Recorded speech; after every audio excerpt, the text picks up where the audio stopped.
Dictation start होगा 5 second बाद। Start. बीते कुछ दिनों से निरंतर अवैध खनन, बजरी माफिया, प्रदूषित होली नदियों और उनके कारण आत्मदाह, हत्या इत्यादि के समाचारों में सुर्खियां बटोर रखी हैं। विराम।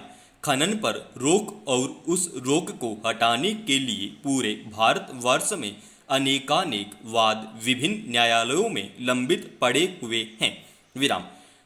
विशेष तौर पर नदियों से बजरी के खनन एवं पहाड़ों से पत्थरों के खनन पर समस्त रोक टोक के बावजूद कालाबाजारी के जरिए सामग्री सुलभ हो रही है। विराम। तर्क यह दिया जाता है कि इसके बिना निर्माण गतिविधि संभव नहीं है। विराम। साथ ही इसके गुणों को लेकर भी अनेकानेक कुतर्क प्रस्तुत किए जाते हैं। विराम। आमजन में व्यापक धारणा के अनुसार तो नदियों की बजरी एवं पहाड़ों का पत्थर ही निर्माण के लिए सर्वश्रेष्ठ होता है। विराम। किंतु यह यथार्थ से बहुत परे हैं। पैरा। हाल ही नई दिल्ली के प्रगति मैदान के सामने निर्मित सर्वोच्च न्यायालय भवन के निर्माण में मूलतः निर्माण एवं विनिर्माण से उत्पन्न मलबे से उत्पादित रेत, गिट्टी, ईंट, पेवर ब्लॉक, टाइल इत्यादि का भरपूर उपयोग किया गया है। विराम। यह अपने आप में अधिक उल्लेखनीय है कि यदि गुणवत्ता में कोई संदेह होता तो कम से कम सर्वोच्च न्यायालय परिसर निर्माण में कोई भी जोखिम नहीं लिया जाता। विराम। इस सामग्री की उपयोग की एक अन्य अनूठी मिसाल जुलाई से सितंबर 2009 के मध्य हुए राष्ट्रमंडल खेलों में विभिन्न निर्माण कार्यों में भी पेश की गई थी। विराम। दरअसल हमें तीव्र गति से हो रहे निर्माण विकास की जरूरतों पर शहरी निर्माण के पुराने तौर तरीकों को बदलने पर ध्यान देना होगा। विराम।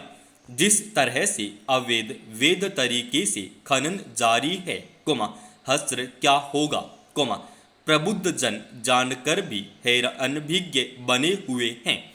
विराम। निर्माण के लिए हो रहा खनन भविष्य के लिए खतरे का बहुत बड़ा संकेत है। विराम। अभी भी समय है कि हम निर्माण के लिए खनन से दीगर उपलब्ध विकल्पों की ओर गंभीरतापूर्वक विचार करें तथा उन्हें अपनाएं। जब हम निर्माण एवं विकास की परियोजनाओं की चर्चा करते हैं तो उसके लिए भराव के लिए मिट्टी, बजरी, रोड़ी, ईंट को अति आवश्यक अवयव मानकर चलते हैं। विराम। संभवतया इसलिए कि अभी देश में उपलब्धता की कमी है एवं हम अपनी आदतों के अनुरूप संसाधनों का दुरुपयोग कर रहे हैं अथवा परिपाटी से परे कदम उठाने में संकोच या भय महसूस करते हैं। पैरा।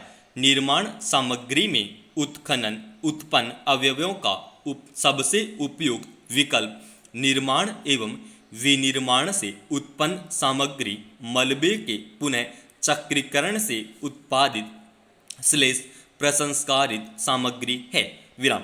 एक मोटे अनुमान के अनुसार देश में लगभग 4 से 5 करोड़ टन मलबा प्रतिवर्ष उत्पन्न होता है एवं इसमें से लगभग 80% किसी न किसी रूप से जल प्रवाह में पहुंच जाता है। विराम। एक और यह हमारी नदियों को प्रदूषित करता है, उनके जल स्तर में अवरोध उत्पन्न करता है, वहीं उसका उत्पाद उपयोग भी नहीं हो पाता है। विराम। हालांकि भारत सरकार ने मार्च 2016 में निर्माण एवं विनिर्माण अपशिष्ट प्रबंधन नियम लागू कर दिए, ताकि यह संसाधन समुचित रूप से उपयोग में आ सके एवं अनावश्यक खनन रुक सके। विराम। इन नियमों की पालना में प्रत्येक 10 लाख से अधिक आबादी वाले शहर को 18 माह में तथा उससे कम आबादी वाले शहर में 2 वर्ष के अंदर निर्माण एवं विनिर्माण अपशिष्ट प्रबंधन के लिए सुविधा स्थापित करनी थी। विराम। किंतु दुर्भाग्यवश अभी तक कुल उत्पादन के 15-20% को ही प्रसंस्कारित करने की सुविधा उपलब्ध है। विराम। इस बाबत केंद्र सरकार द्वारा अनुदान भी उपलब्ध कराए गए हैं, किंतु स्थानीय निकायों की उदासीनता बरकरार है। विराम। अभी भी सबसे बड़ा भ्रम यही है कि इसके उत्पादन का उपयोग क्या होगा। प्रश्नवाचक। उसकी गुणवत्ता कैसे होगी। प्रश्नवाचक। क्या यह आर्थिक रूप से सशक्त उपक्रम होगा। प्रश्नवाचक। इत्यादि इन नियमों के तहत स्थानीय निकायों को पाबंद किया गया है कि वे समस्त निर्माण विकास परियोजनाओं में 10 से 20% तक पुनः चक्रित सामग्री का उपयोग करेंगे। विराम।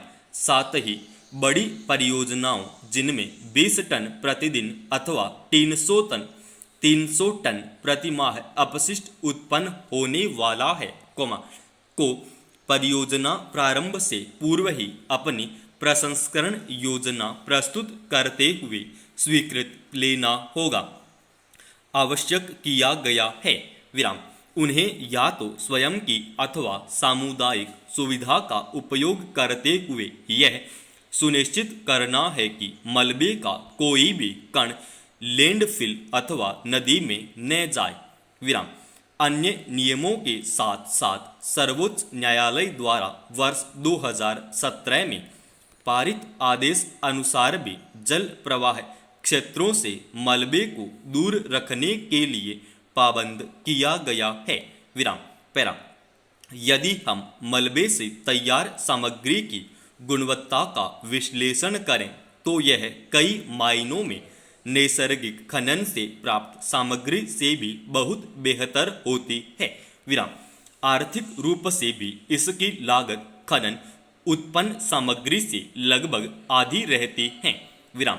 लेकिन इस गुणवत्ता को प्राप्त करने के लिए आवश्यक है कि प्राप्त अपशिष्ट का नमी आधारित वैज्ञानिक पद्धति से ही प्रसंस्करण किया जाए। विराम।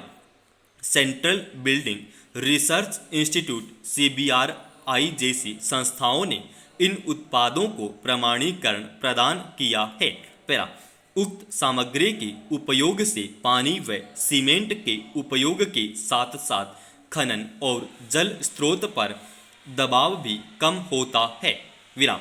पूरी प्रक्रिया की यांत्रिक पद्धति से गुजरने के कारण उत्पन्न उत्पाद की एकरूपता बनी रहती है, जो उसके प्रस्तुतिकरण को भी आकर्षक बनाती है। पैरा। वर्तमान संदर्भ में जरूरी है कि उपलब्ध अपशिष्ट संसाधनों का उपयोग करते हुए खनन पर रोक के कारगर उपाय किए जाएं, पानी का बचाव किया जाए ताकि वातावरण प्रदूषण मुक्त हो। विराम। यदि समस्त निर्माण विनिर्माण अपशिष्ट सामग्री की सदुपयोग से हो तो नैसर्गिक सामग्री की आवश्यकता नगण्य हो जाएगी। विराम। यह लक्ष्य हमें 2018 तक ही प्राप्त करने थे। विराम। हम पहले ही लक्ष्य से 4 वर्ष पीछे हैं। विराम। परिणाम हमारे सामने हैं। विराम। विकल्प उपलब्ध हैं, जरूरत है उपलब्ध कानून की अनुपालना करवा राहत पहुंचाने की। समाप्त।